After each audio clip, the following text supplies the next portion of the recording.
I never thought I'd live long enough to hear the words that would cut through me like glass. Why is that old Leech here? We don't have space.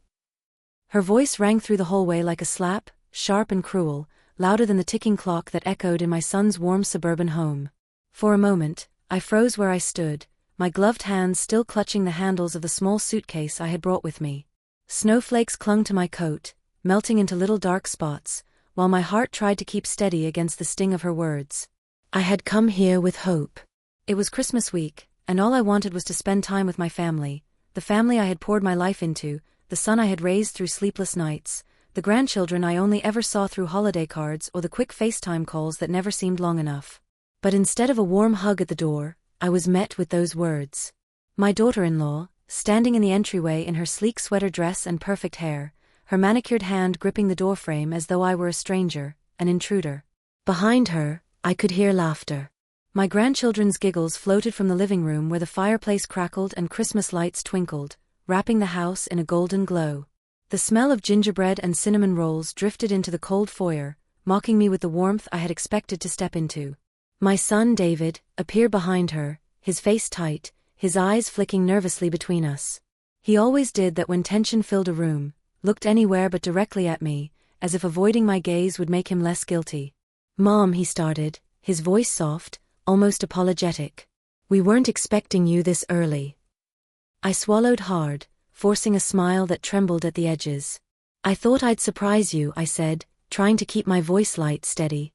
"The bus dropped me off sooner, and, well, I wanted to be here with you all." The silence that followed was heavy, suffocating. My daughter-in-law Melissa crossed her arms and leaned against the doorframe, her lips pursed in irritation. She didn't even bother to hide the disgust in her eyes. "There's no space," she snapped. "We barely managed to set up the guest room for the kids' cousins, and now you just show up here with no warning? What did you expect, really?" Her words hit me harder than the icy wind whipping at my back. What did I expect? Maybe I expected love. Maybe I expected kindness. Maybe I just expected to belong in my son's home the way I once belonged in his life. I tightened my grip on my suitcase and forced myself to stand tall, though every bone in my body ached from the long bus ride, though the snow outside was still clinging to my boots. "David," I whispered, my voice breaking before I could stop it. "Do you really not have room for your own mother?" His eyes darted to the floor, his jaw clenched. Melissa stepped in before he could answer. "This isn't about room," she said sharply. "It's about boundaries. We didn't ask you to come. You can't just show up here and expect us to rearrange everything for you." The heat in her voice was enough to thaw the snow off my coat, but it froze something deep inside me. I felt every year of my 65 years in that moment. Every wrinkle, every ache, every sacrifice I had made to raise David alone after his father died too young. I remembered the nights I stayed up late sewing costumes for school plays, the mornings I walked to work in the freezing rain so David could take the car, the years of working 2 jobs to keep him fed, educated, safe. And now here I was, standing in his home, being told there wasn't space for me. The silence stretched until the ticking of the wall clock felt louder than anyone's words. My suitcase suddenly felt heavier, as if it carried not just clothes but decades of unspoken hurt. "I can get a motel," I said quietly, my throat tight. I didn't mean to cause trouble. Melissa's lips curved, almost in satisfaction, but David finally spoke up. "Mom, don't do that. It's freezing out there." His voice was filled with unease, but not conviction. Maya twisted. He wasn't standing for me, he was simply trying to avoid guilt.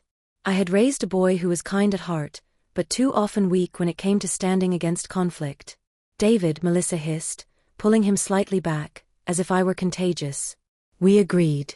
This week was supposed to be about the kids, about family fun without stress. Her eyes flicked to me, that last word like poison. Family fun. Without me. The ache in my chest deepened, but I straightened my back, lifting my chin. "I am family," I whispered. David winced, caught between 2 worlds, the woman who had given him life, and the woman who now controlled his. He finally stepped forward, brushing past Melissa, and took my suitcase.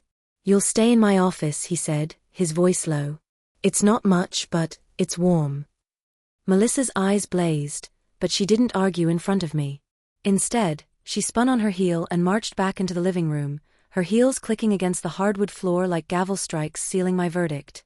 David offered me a strained smile, trying to make it all seem normal. "Come on, Mom."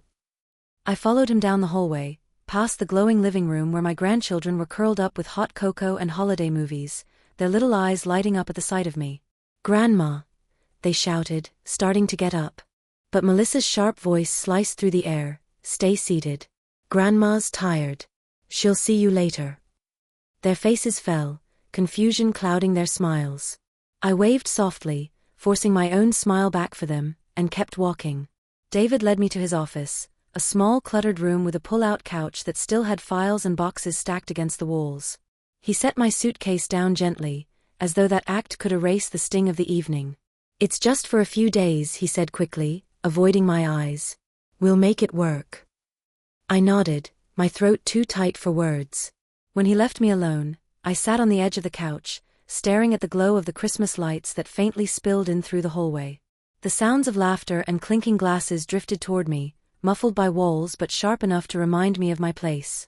I thought of the Christmases when David was young, when we strung popcorn garlands together, when he begged me to stay up late and watch the snow fall, when his eyes lit up at the smallest of gifts because he knew how hard I had worked to give them.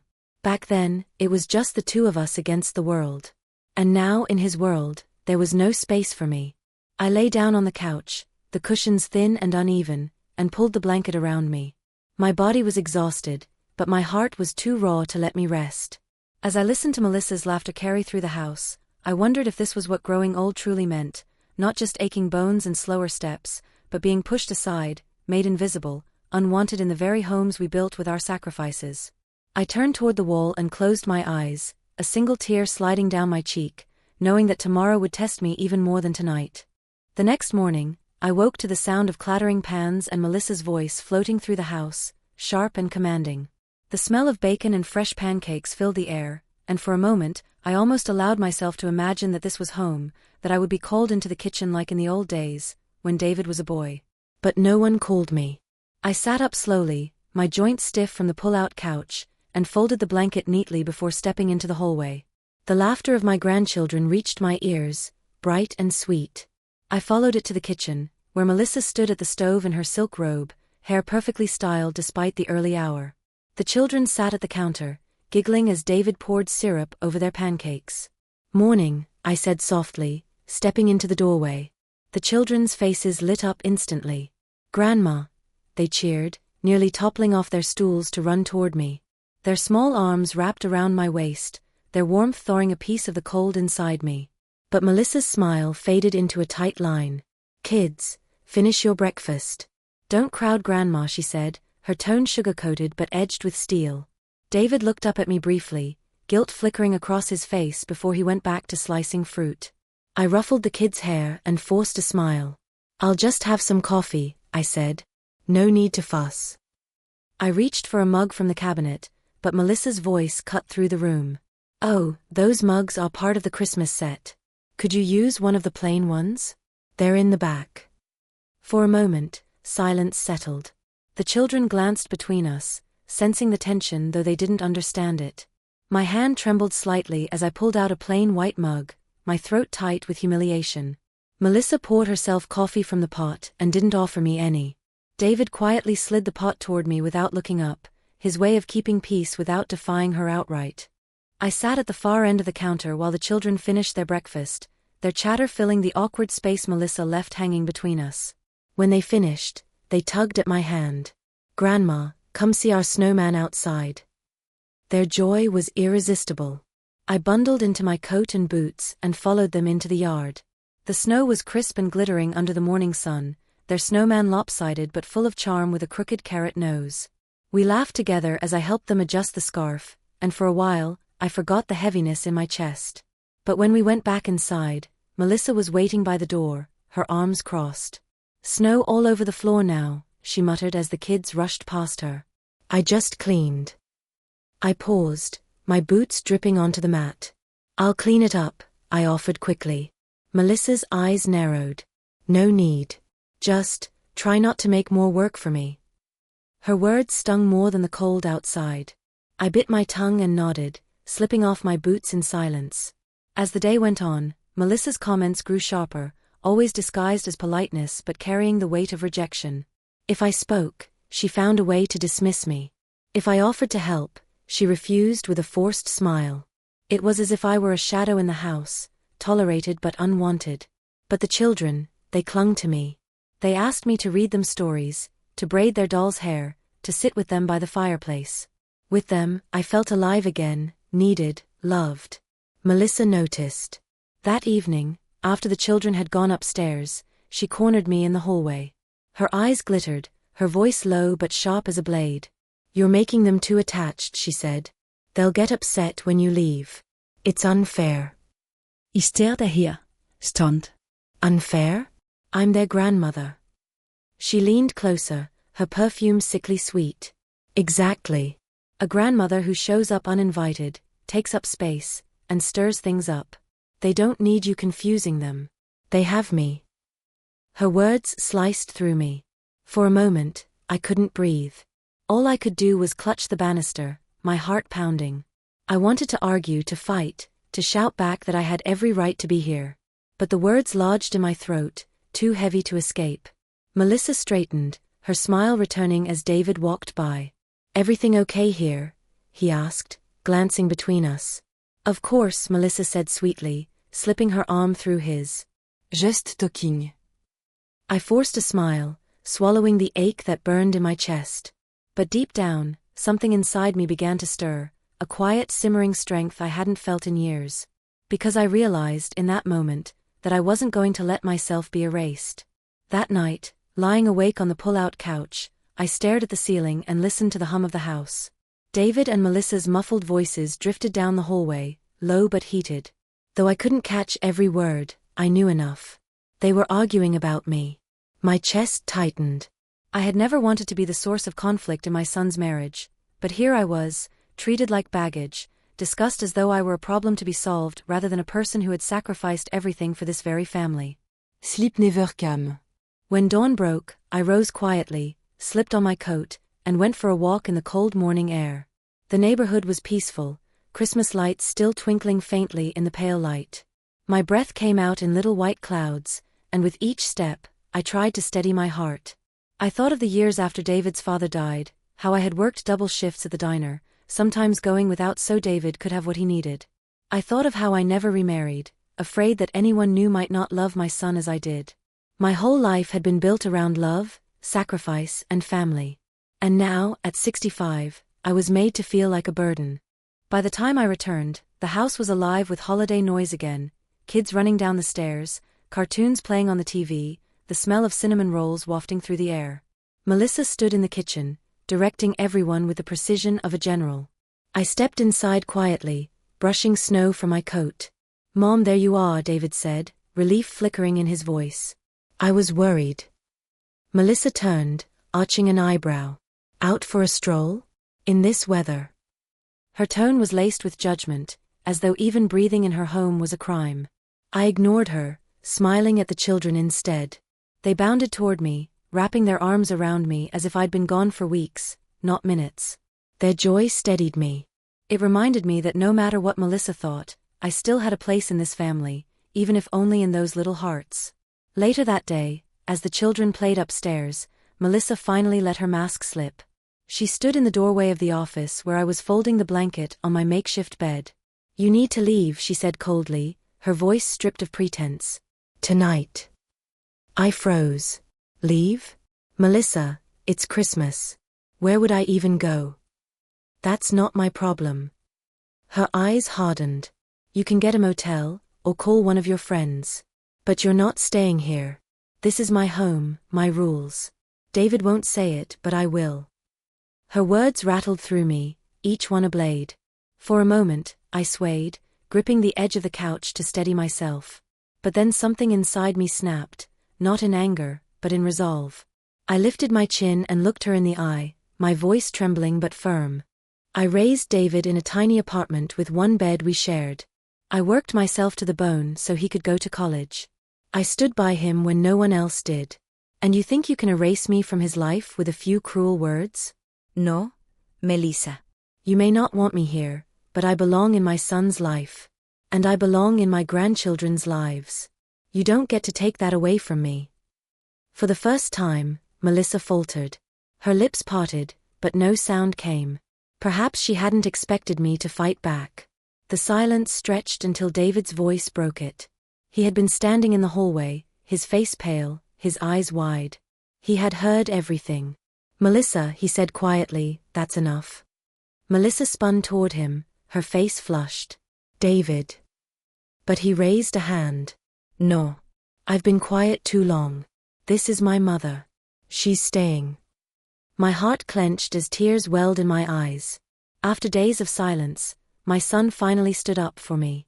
Melissa's jaw tightened, her eyes flashing with fury, but David didn't flinch this time. He walked into the room, placed a hand on my shoulder, and said, "Mom, you'll stay in the guest room. We'll figure it out." For the first time since I arrived, I felt like I had air in my lungs again. Melissa's face turned crimson, her fists clenched at her sides. "Unbelievable," she hissed. "You're just going to let her walk all over me in my own house?" David's voice was steady, though I could see the tension in his jaw. "She's not walking over anyone. She's my mother, Melissa. She's family. And she deserves respect." The word respect seemed to ignite her anger even more. She stepped closer, lowering her voice but sharpening her tone. "Respect? For someone who shows up uninvited, who disrupts everything, who," she shot me a glare, "makes herself the center of attention every time?" I opened my mouth to speak, but David cut in. "That's enough." The firmness in his voice startled even me. For the first time, he wasn't dodging, wasn't trying to smooth things over. He was standing tall, drawing a line in the sand. The children had crept halfway down the stairs, their little eyes wide as they watched the scene unfold. I caught their gaze and offered them the gentlest smile I could muster, though my heart pounded in my chest. Melissa noticed them too. She took a deep breath, forcing her voice into something calm but brittle. "Fine. If she stays, then I want boundaries. I don't want her interfering with the kids' routines, I don't want her undermining me, and I don't want her acting like this is her house." David shook his head. "You don't get to set those conditions. She's not some outsider. She's my mother." Melissa's laugh was short, bitter. "And I'm your wife. Or did you forget who you chose?" His reply was quiet, but it cut like steel. "I never had to choose between you.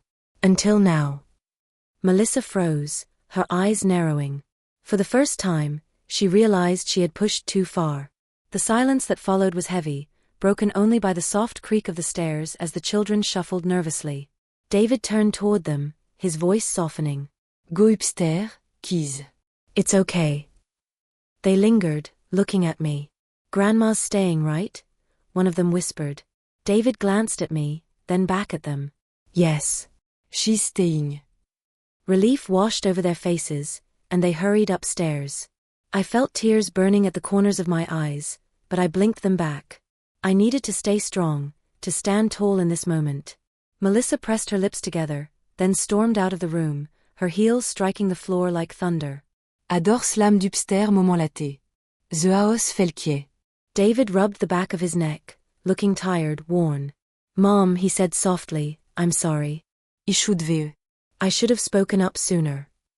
I placed my hand gently on his arm. "You did now. That is what matters." His eyes softened, guilt swimming in their depths.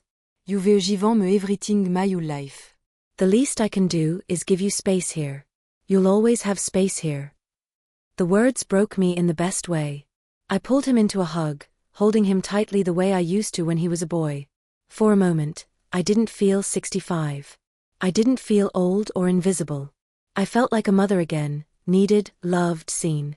That night, when the children begged me to read them a Christmas story by the fireplace, David didn't stop them. He sat nearby, watching with a soft smile, while Melissa remained upstairs in silence.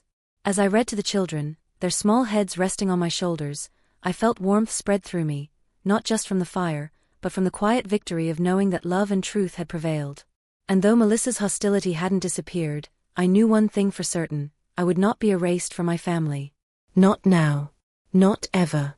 The next morning, the house felt different. It wasn't quieter. Melissa still moved about with her clipped footsteps, the children still laughed and argued over toys, but the air had shifted. The balance of power in this home, for once, didn't feel entirely in her hands. I woke early, made myself coffee in one of the special Christmas mugs without asking, and sat at the kitchen table. When Melissa walked in, her eyes flicked to the mug, then to me. She didn't say a word. For once, she seemed at a loss. David came in a moment later, kissed her cheek, then set a gentle hand on my shoulder. "Morning, Mom," he said, his voice warm, purposeful. Melissa's lips pressed into a thin line, but she said nothing. She busied herself with the fridge, the sound of clattering jars her only reply. The children bounded in soon after, their energy lighting up the room. They ran to me first, throwing their arms around my waist. "Grandma, can we make cookies today?" they begged. David smiled. "Of course. We'll do it together." I caught Melissa's eyes as the children pulled me toward the pantry, and for the briefest moment, I thought I saw something shift in her gaze. Not warmth, no, not yet, but maybe recognition. Recognition that I wasn't leaving, that I wasn't going to fade quietly into the background. That afternoon, flour dusted the counters and laughter filled the kitchen. The children and I rolled dough, cut out shapes, sprinkled sugar crystals. David joined in, sneaking chocolate chips into his mouth when the kids weren't looking. Melissa lingered on the edges at first, arms crossed, lips pursed. But eventually, she moved closer, silently taking the tray from my hands to slide it into the oven. Her movements were brisk, her expression unreadable, but she didn't push me away.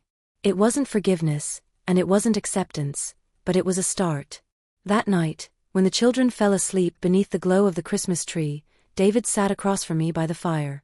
The flickering light softened the lines of his tired face. "Mom," he said quietly, "I know it hasn't been easy for you. And I know I've failed at standing up for you before. But I want you to know, you'll never be without a place here. Not while I'm alive." Tears welled in my eyes as I reached across and squeezed his hand. Dette är verwanted. Not comfort, not gifts. Just space in your life. Space in your heart. He nodded, his own eyes shining. Always. When I finally lay down that night, the pull-out couch no longer felt like exile. It felt like a choice. Because I knew, come morning, the children would seek me out. David would stand by me.